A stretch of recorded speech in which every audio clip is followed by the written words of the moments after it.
Today is 24th day. I will talk on how to say no without guilt or burnout. We do not know how to say no because a lot of guilts are mixed with it. That is not the case at all, right?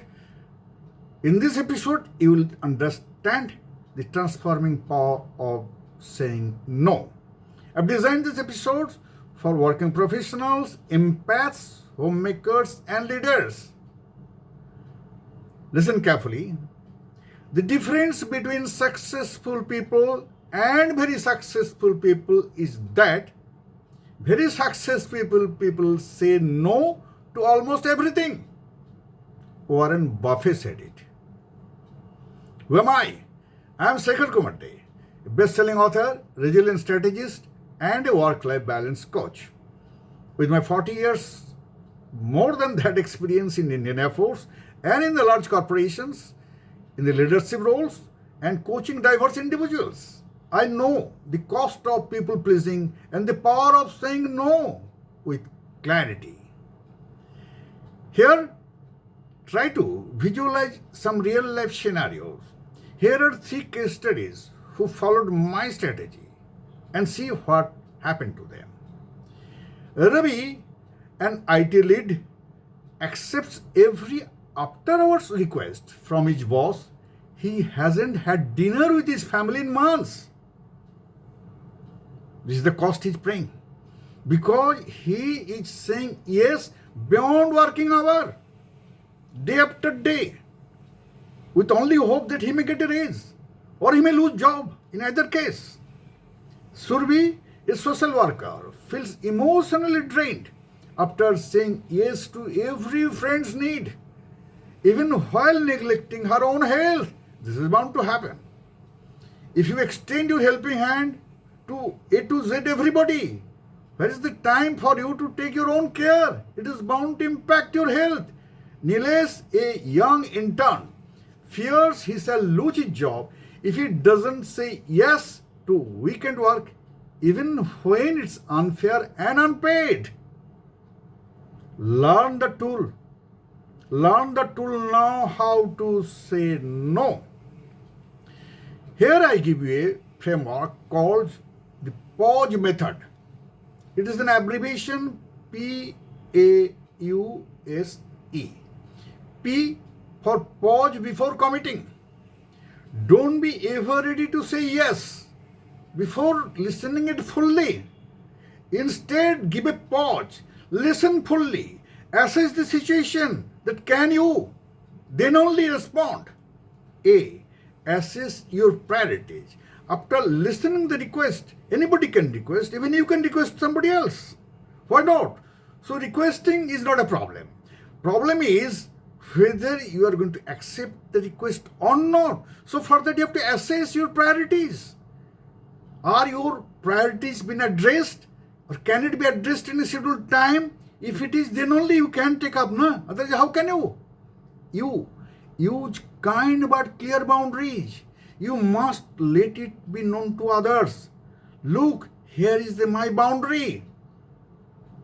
So that they are aware of it. Accordingly, they can take their position. And that builds up your respectability also.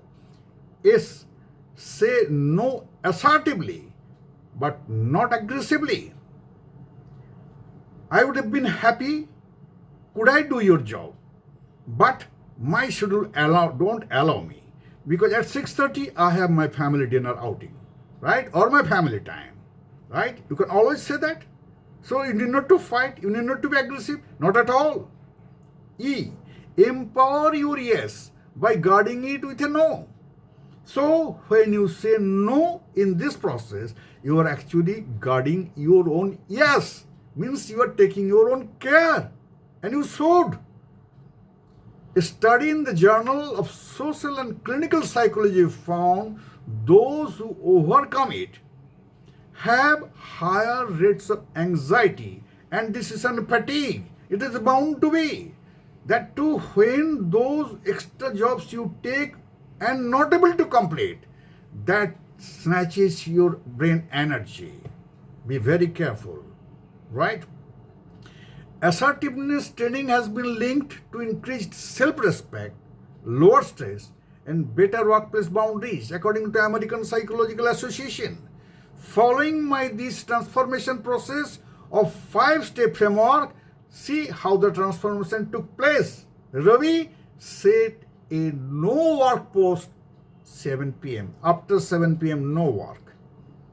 Within weeks, his team respected it and his sleep improved, his relationship with his family improved, and he started living happily thereafter.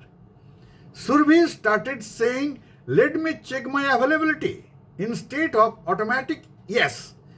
She claimed her evenings, and that should be. Should you not check your availability before you commit anything to others? You should not. That is act of responsibility. Also, that's how you lose your respectability. Nilesh used polite assertiveness. I'm available during assigned hours. Happy to help if needed formally. He was admired for professionalism. Means he'll be happy to take extra work if it can be done within the schedule. It is a clear saying no after the schedule. What is the wrong in that? Okay? So today's action. Write 3 things you have been saying yes to out of guilt, and 1 no you shall practice this week. DM me. Did it help you manage your energy better? If this episode helped you, then subscribe and share or tag with your friend, and stay tuned for tomorrow's 25th topic, from regret to reset, letting go of the past.